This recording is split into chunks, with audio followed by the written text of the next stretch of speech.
지금도 러시아의 대문호로 존경받고 있는 톨스토이라고 하는 사람이 단편 소설 한 권을 썼는데 상당히 중요한 책이라고 합니다. 사람은 무엇으로 사는가? What man live by. 사람은 무엇으로 사는가? 저는 오늘 본문을 준비하면서 그 책이 생각이 났습니다. 책의 내용은 이렇게 간단합니다.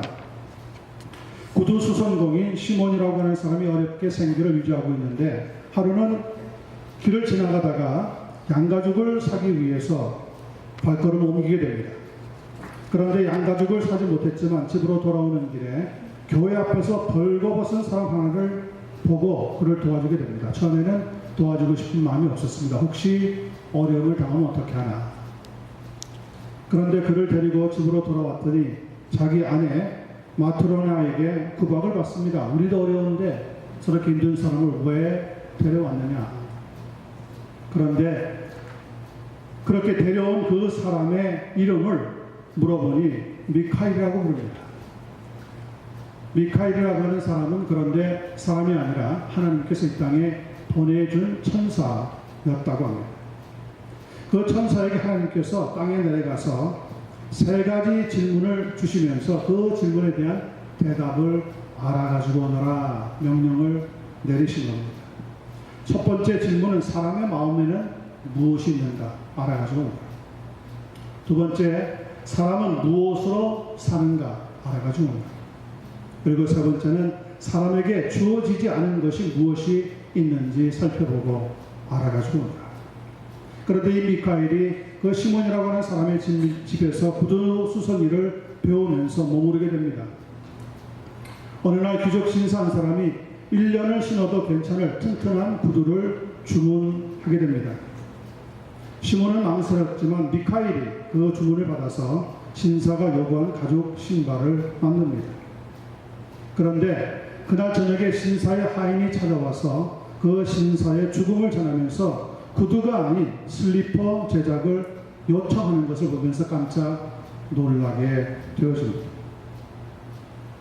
또 어느 날은 한 부인이 2 아이를 데리고 찾아와서 신발을 주문하는데 한 아이는 장애가 있었습니다.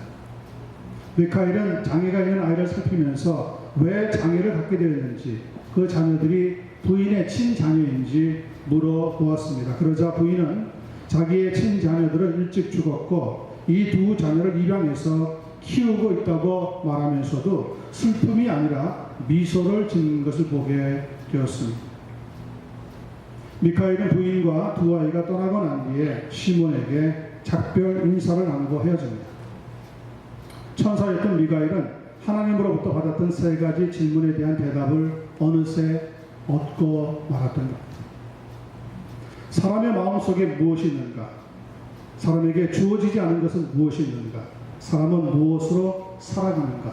이 3가지를 알게 되었다는 거죠. 길에서 벌거벗어서 추위에 떨고 있던 자기 자신을 도와준 시몬을 보면서 사람의 마음속에는 긍휼함을 베풀려고 하는 마음이 있구나. 이것을 발견하게 됩니다. 두 번째, 곧 죽을 신사가 1년을 신어도 튼튼한 구두를 주문하는 모습을 보면서 그러나 사람에게는 자신이 정말 필요한 것이 알지 못하는 아둔함이 숨어 있구나. 그리고 자기가 낳지 않았는데도 아이를 키우는 부인의 모습을 보면서 3번째 질문을 얻게 됩니다. 사람은 무엇으로 살아가는가? What man live by? 어떻게 사느냐? 그것은 사람은 사랑으로 살아가고 있다는 것을 깨닫게 되었다. 오늘 본문의 말씀을 우리가 함께 살펴보면서 한 가지 우리가 자기 자신에게 물어봐야 하는 질문이 있습니다. 나는 무엇으로 사는가? 나는 무엇 때문에 살아가는가? 그리고 나는 무엇을 믿으며 무엇을 붙잡으며 삶을 살아가고 있는가? 혹시 지푸라기 같은 어리석은 것을 잡으면서 거기에 행복을 느끼고 살아가고 있는 분들이 이 자리에 계시다면 여러분, 우리의 소망은 영생이 있습니다. 이 땅에 소망은 없습니다. 누구나 이 세상은 지나간다고 이미 전도서 11장까지 말씀을 나누면서 다 살펴본 내용입니다. 오늘 이 본문을 통하여서 다시 한번 우리의 신앙을 확인하시고 우리가 무엇을 위해서 살아가야 하는지 마음속에 크게 다짐할 수 있는 은혜가 주어지게 되기를 예수님의 이름으로 간절히 축원합니다. 네. 1절 말씀을 살펴보겠습니다. 1절 초반입니다. 너는 청년의 때에 너의 창조주를 뭐하라고요? 기억하라. Remember your Creator in the days of your youth. 청년의 때에 결코 놓쳐서는 안 되는 소중한 본분이 있다면 창조주를 기억해야 한다고 성경은 가르쳐주고 있습니다. 왜 하나님이라 하지 않고 굳이 창조주라고 기록을 했을까요? 자신의 존재가 부모님이나 자기 자신에게 근원이 있는 것이 아니라 자기를 지으신 하나님, 즉 조물주 되시는 창조주 하나님이 나의 생명을 주관하고 있다는 것을 알기 때문에 그 말씀을 기록하고 있습니다. 이 본문 전도서를 기록한 저자는 솔로몬이라고 이미 말씀을 드렸습니다. 솔로몬은 그런 분명한 사실을 그의 말년에 가서 다시 자기의 창조주 하나님이 본인이 섬겨야지만 되는 그 하나님이라는 것을 깨닫게 되었습니다. 아시는 것처럼 솔로몬은 나이 20세에 왕의 자리에 올랐습니다. 왕이 되고 나니까 힘이 생겼습니다. 그래서 열왕기상 2장 25절을 보면 그 힘으로 자기 앞을 가로막으면서 자기 왕의 자리를 위태롭게 하는 형 아도니아를 그만 죽여버렸습니다. 힘이 있으니까 그런 일을 한 거죠. 그런 반면에 또 열왕기상 3장 7절에서 8절을 보면 나의 하나님 여호와여 주께서 종의 아버지 다윗을 대신하여 왕이 되게 하였사오나 종은 작은 아이라 출입을 알지 못하고 주께서 택하신 백성 가운데 있나이다. 그들은 큰 백성이라 수요가 많아서 셀 수도 없고 기록할 수도 없사오니 누가 주의 이 많은 백성을 재판할 수 있사오리까 듣는 마음을 종에게 주사 주의 백성을 재판하여 선악을 분별하게 하옵소서. 힘이 있어서 그 힘을 엉뚱한 데 사용하기도 했지만 또 겸손하기도 했던 사람이 솔로몬 왕이었습니다. 그러자 백성들의 마음이 완전히 솔로몬에게로 돌아섰습니다. 그런 백성들의 지지를 등에 업고 아버지 다윗도 하지 못했던 성전을 7년 만에 완성을 하게 됩니다. 그리고 30대에 들어서게 되는데 더 이상 그에게는 거칠 것이 없었습니다. 그래서 마구 밀어붙여서 자기의 궁전을 13년이나 걸려서 완성을 했습니다. 그러고 났더니 솔로몬의 나이가 벌써 40대로 접어들게 됩니다. 그때부터 그런데 솔로몬은 여인과 술과 향락에 빠져버리고 말았습니다. 빠져도 아예 푹 빠져서 살았습니다. 그렇지만 누구도 솔로몬 왕을 가로막지를 못했습니다. 그래도 아버지 다윗에게는 그가 실수할 때 나단 선지자가 있어서 충언도 하고 책망도 했지만 솔로몬 왕에게는 충언할 신하가 없었습니다. 그것이 내 문제였습니다. 여러분 주변에 친구들이 계시겠지만 친구들이 항상 여러분의 비위만 맞추고 좋은 말만 한다면 분명 그 친구는 좋은 친구는 아닐 겁니다. 그러나 때로는 싫은 소리 하지만 나를 위해서 해주는 이야기를 하는 친구가 있다면 바로 그런 친구는 영원히 교제할 수 있는 복된 친구라고 생각이 됩니다. 나이가 들면 들수록 친구가 점점 줄어들죠. 그래도 끝까지 한두 분 여러분과 신앙을 같이 나눌 수 있는 친구가 있다면 여러분들은 하나님의 특별한 은혜를 받았다는 것을 깨닫게 될 줄로 분명히 믿습니다. 그런 솔로몬 왕이었지만 가는 세월을 어떻게 막을 수가 있겠습니까? 그의 나이 50을 지나면서부터 인생이 자기 마음대로 안 된다는 것을 하나 둘 깨닫게 되었습니다. 자기가 사랑했던 후궁과 처첩들이 섬기던 우상이 아예 나라를 통째로 말아먹고 있었기 때문에 그랬습니다. 자기 자신이 다스리던 나라였지만 그 나라의 배후에는 사실 창조주 하나님이 그들을 통치하고 있다는 것을 뒤늦게 너무 늦게 깨닫게 되어져 버립니다. 후회가 되었지만 나라를 바르게 세우기 위해서 힘도 미약했고 저로 현상으로 나이도 너무 들어버렸지만 솔로몬은 하나님 앞에 받은 지혜를 가지고 말씀을 기록하고 이스라엘 백성들에게 어떻게 하나님을 제대로 섬겨야 되는지 기록하게 되는데 바로 그 책이 전도서라고 하는 귀한 지혜서입니다. 솔로몬은 아버지 다윗 왕보다 10년이나 더 젊은 나이 60세에 그만 세상을 떠나고 말았습니다. 그래도 세상을 떠나기 몇 년 전에 그는 신앙을 도로 회복하게 됩니다. 그리고 오늘 본문 12장 1절 초반에 보니까 너희 창조주 하나님을 기억하는 사람이 되어달라고 부탁하고 있는 것을 보게 되어집니다. 너희 청년 때에 너희 창조주를 기억하라고 한 것은 실없는 소리가 결코 아닙니다. 그 속에는 만유의 주가 되시는 하나님을 두려워하고 그 하나님께 순종하라고 하는 진심 어린 권면이 들어 있습니다. 로마서 8장 12절 13절 말씀은 이렇게 우리에게 큰 교훈을 더합니다. 그러므로 형제들아 우리가 빚진 자로 돼 육신에게 져서 육신대로 살 것이 아니니라. 너희가 육신대로 살면 반드시 죽을 것이로되 영으로서 몸의 행실을 죽이면 살리라. 성도 여러분, 우리가 어떻게 창조주 하나님을 섬기며 살아갈 수가 있겠습니까? 영으로서 우리의 몸의 행실을 죽여야지만 되는 거죠. 매일매일 자기 자신과의 싸움을 감당하면서 믿음의 승리자, 믿음의 성공자가 되기를 간절히 소원합니다. 네. 그런 자기 자신과의 싸움은 청년의 때에 벌써 시작이 되어야 된다는 거예요. 나이 들어서도 하실 수 있겠지만 나이가 들면 들수록 자기 자신과의 싸움이 무뎌집니다. 너무 늦어집니다. 그래서 저는 우리 2세들에게 관심이 많은 거죠. 우리 부모님들은 이렇게 하나님 믿으시다가 하나님이 오라 하는 날 떠나시겠지만 우리 자녀들은 앞으로 몇 년을 더 살겠습니까?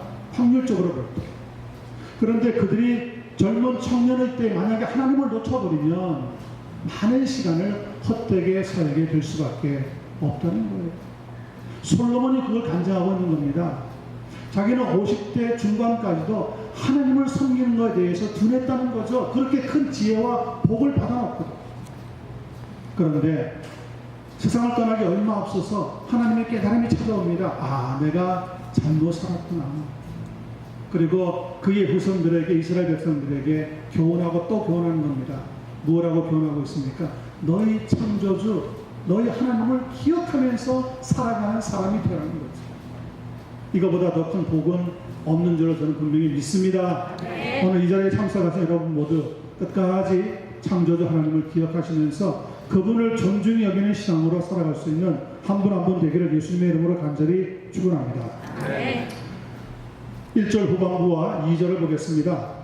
청년의 때에 창조주 하나님을 기억하라. 어떻게 기억하면서 사는 것이 진짜 아름다운 신앙인가? 곧 곤고한 날이 이르기 전에 나는 아무 낙이 없다고 할 해들이 가깝기 전에 해와 빛과 달과 별들이 어둡기 전에 비 뒤에 구름이 다시 일어나기 전에 그리하라. 무엇을 그리하라는 겁니까? 창조주 하나님을 기억하는 삶을 살아. 여기서 곤고한 날이라고, 그리고 아무 낙이 없다고 할 해들이 가깝기 전이라고 하는 것은 거의 같은 말입니다. 인생의 노년기에 놓여 있는 모습을 묘사하고 있는 글입니다. 현대 사회의 특징은 그 어느 세기보다 수명이 늘어나면서 노인 인구가 급격히 많아지고 있다는 사실입니다. 그렇다고 해서 노년의 시기를 피해갈 수는 없겠죠. 성경은 노년의 시기를 가리켜서 아무 낙이 없다고 할 해들이 가깝기 전이라고 분명히 기록하고 있습니다. 그런 날이 가깝기 전에 가장 먼저 준비해야 되는 것이 무엇이냐? 너희 창조주 하나님을 기억하라는 거죠. 한국 신학계의 한목을 담당했던 고 박윤선 목사님이 왜 청년의 때에 그런 준비를 해야 하는지 이렇게 세 가지로 간단히 요약 정리해주고 있습니다. 젊었을 때는 시험이 많기 때문에 바로 그때 하나님을 붙잡는, 하나님을 기억하는 신앙을 가져야 한다는 겁니다. 그렇지 않으면 세상 유행의 달콤함과 쾌락의 즐거움을 따라갈 위험성이 훨씬 높아질 수밖에 없다는 거죠. 두 번째, 젊음의 때는 힘이 있기 때문에 창조주 하나님을 기억하는 것이 아름답다는 거예요.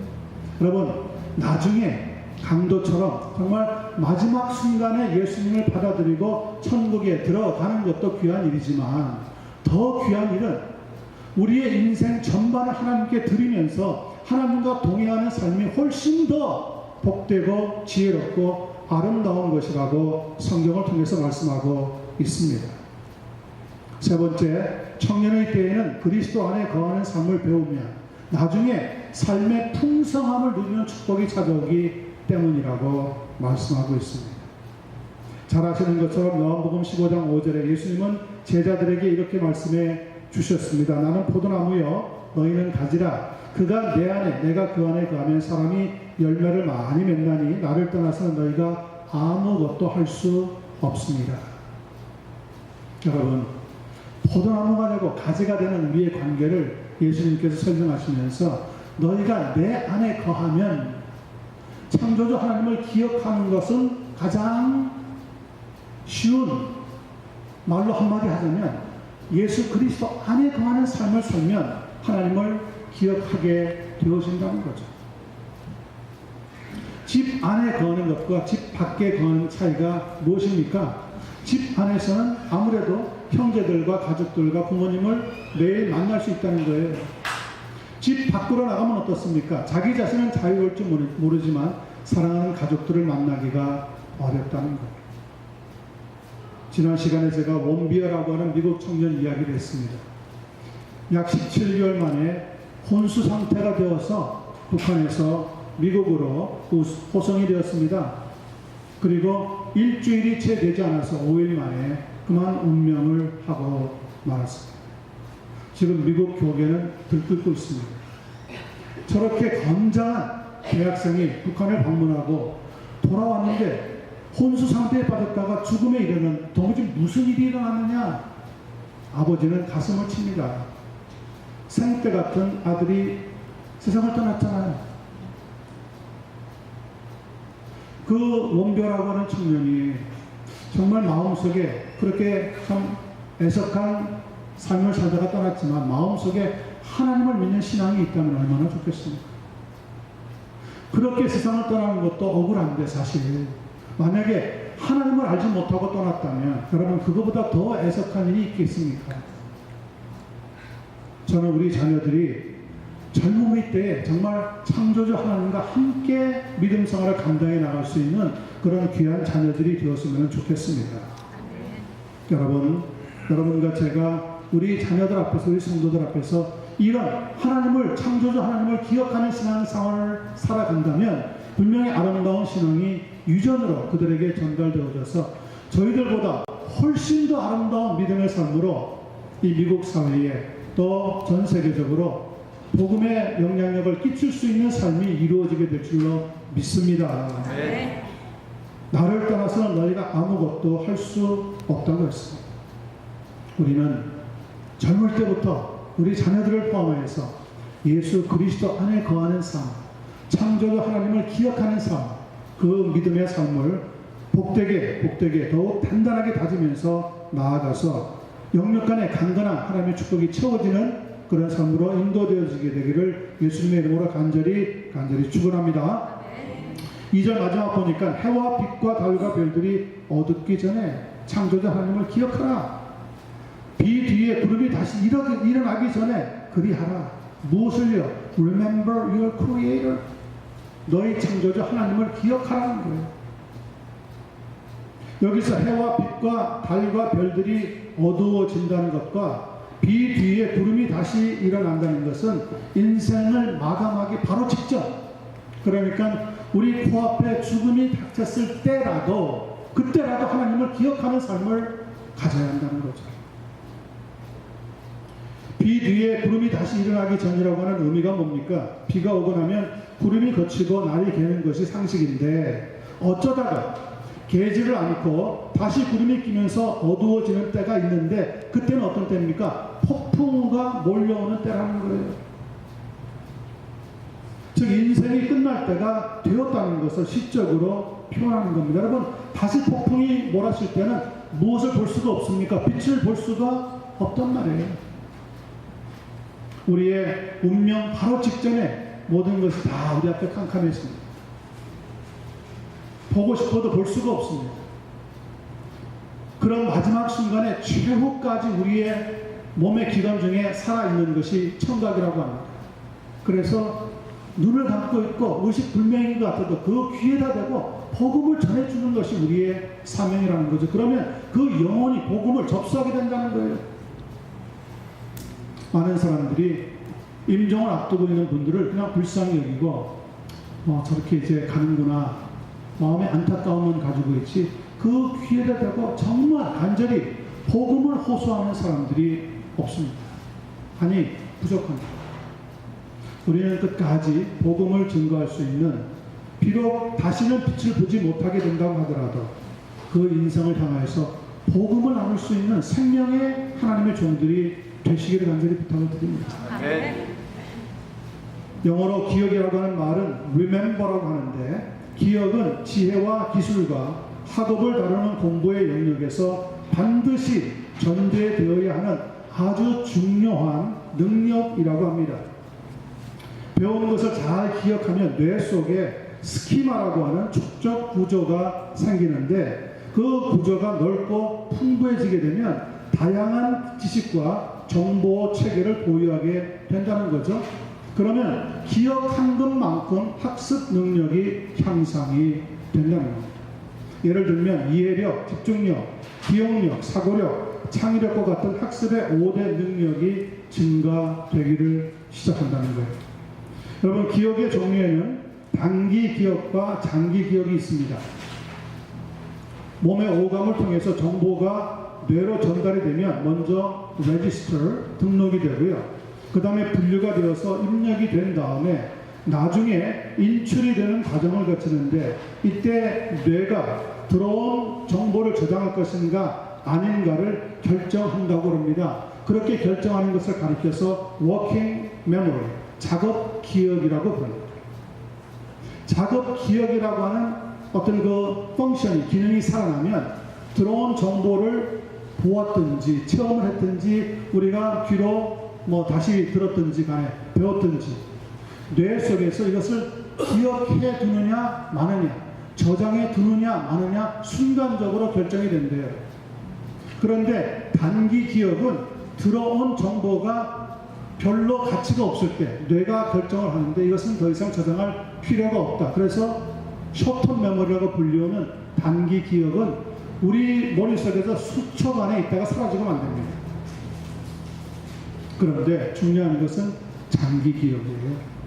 장기 기억은 뇌 속에 그 스키마라고 하는 저장 장소에 딱 입력이 되면 저장되어져서 다시 인출해서 끄집어내서 사용할 수 있는 기억이랍니다.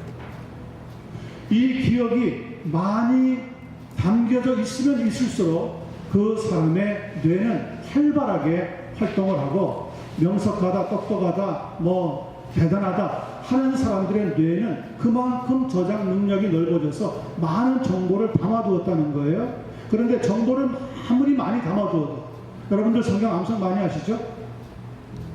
아마 어릴 때부터 지금까지 성경 암송하신 거, 찬송 암송한 거 합치면 아마 어마어마한 거 할 거예요. 여러분 학교에서 배운 것까지. 그런데 자기 스스로가 그것을 인출해내는, 저장되어 있는 정보라고 하는 기억을 다시 끄집어내는 훈련을 쌓지 않으면 저장만 되어 있는 것은 소용이 없답니다. 왜 어릴 때부터 혹은 어머니 뱃속에서부터 모태신앙이라고 하는 분들이 나중에 신앙생활을 잘 못하느냐? 듣기는 많이 듣고 배우기는 많이 배워서 머리 뇌 속에 스키마라고 하는 저장 장소에 딱 넣어두기는 했는데 인출해내는, 다시 불러내어가지고 기억하는 그런 훈련을 제대로 받아본 적이 없기 때문에 그런다는 거예요. 오늘 창조주 하나님을 기억하라. 비 온 뒤에 구름이 생겼다가 다시 햇빛을 보지 못하게 되는 인생의 마지막 순간까지도 하나님을 기억하라. 그 기억, remember라고 하는 것은 단기 기억이 아니라 장기 기억에 속하는 거예요. 그리고 장기 기억에 속하면 인출해 내어서 내 삶에 적용할 수 있는 훈련을 해야지만 된다는 거죠. 여러분, 훌륭한 신앙인, 우리가 본받을 만한 신앙의 위인들은 어떤 사람들입니까? 장기 기억을 통해서 하나도 놓치지 아니하고 하나님에 대한 그 기억을 불러내서 자신의 삶에 믿음으로 적용하고 살아가는 사람들이라는 거예요.